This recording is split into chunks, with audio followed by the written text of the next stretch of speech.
Hello dear all, this is Sandeep Chaudhary from AC Union Junior College Pune. Now let's start second part of the video.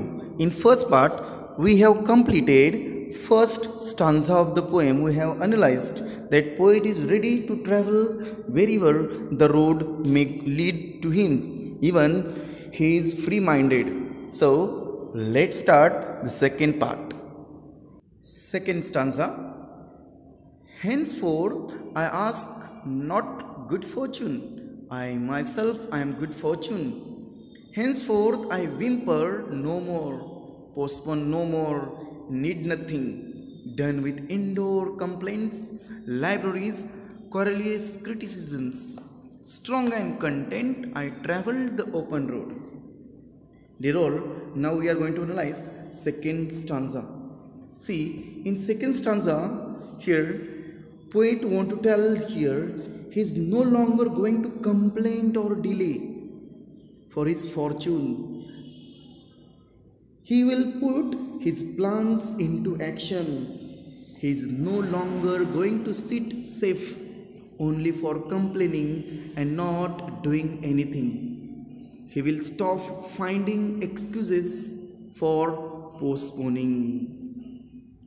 See, the words which are given in second stanza, whimper. Whimper means make a series of low, weak and sad cries, especially with fear and pain. Here in second stanza, example of repetition. Henceforth word has been repeated here. Postpone means delay. Believe in himself.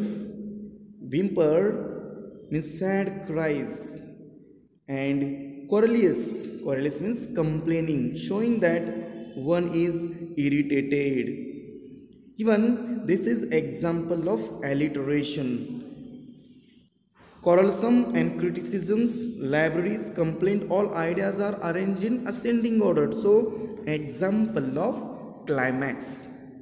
Even querulous and criticism, these both two words have same meaning. So it is example of tautology. Tautology is the name of the figure of speech. Querulous and criticism, both words have same meaning. So this is example of tautology. Dear students, in second stanza, poet want to tell he has a liberty to choose his way. He is feeling confident, but even he feels that I am not that much fortunate. He is ready to do hard work. He don't believe in fortune, he believe in hard work. And that is why strong and content I traveled the open road. Again, this sentence has inversion. The sentence should be I travel the strong open road, strong and content, but words have been not arranged in proper order. So example of inversion. Dear students, let's see third stanza. The earth that is sufficient. I do not want the constellations any nearer. I know they are very well where they are. I know they suffice for those who belong to them. First, meaning of the words. Here, dear students, constellations means group of friend, gathering of the people. How in the universe there are stars, gathering of the stars, but here on the earth, poet declares that I don't want company of those people, group. Usually everyone want to meet a family member, relatives, friends every day because we love their company. But poet declared, I don't want company because whenever we are in a protected company, we don't accept new challenges. We don't dare to travel on the difficult ways. And that is why poet says, the earth is that is sufficient. He feels he is that much strong enough to meet all problem. And the way the earth is enough to provide for his need. So the earth that is sufficient means The earth is ready to provide for all his needs. He doesn't need destiny or luck star to help him. He's sure he can manage his life's journey. Constellations refer here powerful people, relatives, group of people. And I know they are very well where they are. I know they suffice for those who belongs to them. Suffice means adequate, sufficient. See, he's sure he can manage his life's journey. Constellations means the group of the people.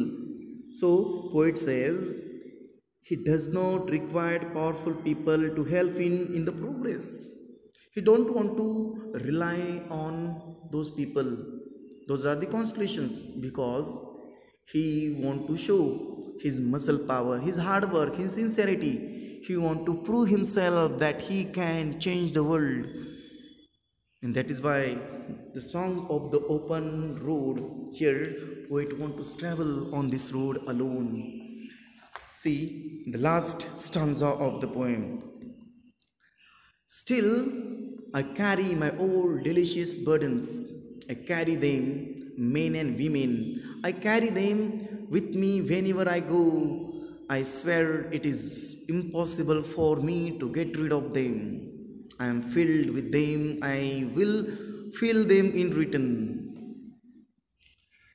See this, students, now meaning of the last stanza. First word, carry means here he want to take with him. Filled with, delicious burden. Now see, delicious burden means sweet memories. This is example of paradox. Delicious and burden, usually with it those are those sweet memories, but poet called delicious but burden. So here absurd ideas, contrasting ideas put together here. So example of paradox.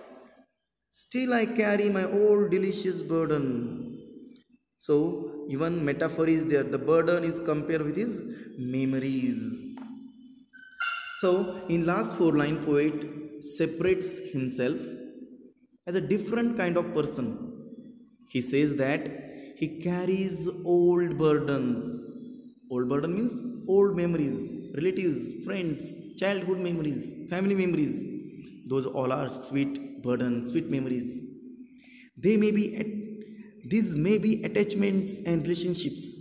He calls them delicious burdens because they are powerful. They can stop him from going on the journey. He will not get rid of them. He will carry them with him. See, in the last stanza, poet want to tell he cannot forget memories, those sweet memories. Actually, everyone want company of family members, relatives, friends. Every time we want to remember all these things, but no one can protect us. But poet says, even in spite of those sweet burden, no one can stop me to start my journey on the open road. So here he want to carry those sweet burdens with him on the open road, because those sweet memories are filled in his heart. Those memories he cannot forget, and he don't want to stuck in those people, but he want to take those sweet memories within his heart forever.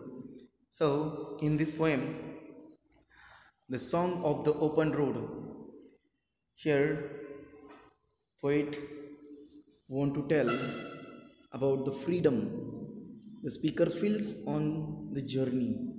This poem was published on 4th July 1855, and the theme of the poem is mobility, democracy and freedom. I hope, dear students, you have understood the meaning analysis of the poem.